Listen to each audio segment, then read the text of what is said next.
প্রসঙ্গ যখন 2024কে একবার ফিরে দেখা, তখন as per my point of view 2024 যদি কোনো হিউম্যান বিং হতো, আমি পায়ে হাত দিয়ে প্রণাম করতাম। এত আমাকে ম্যাচিওর করেছে, আমার চারপাশের মানুষ চিনিয়েছে, মুখ মুখোশের খেলা দেখিয়েছে।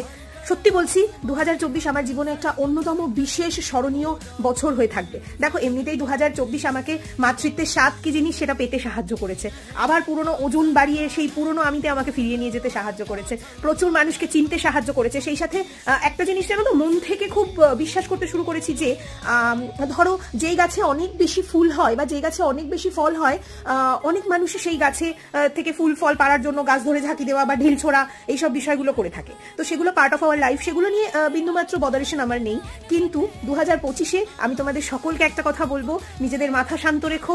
আগামী পথ চলা সকলের মসৃণ হোক, মসৃণ নাও হোক, আমরা মসৃণভাবে চলতে চেষ্টা করব। সবাই খুব ভালো থাকবো, 2025 সবার খুব ভালো কাটবে এই কামনাই করবো।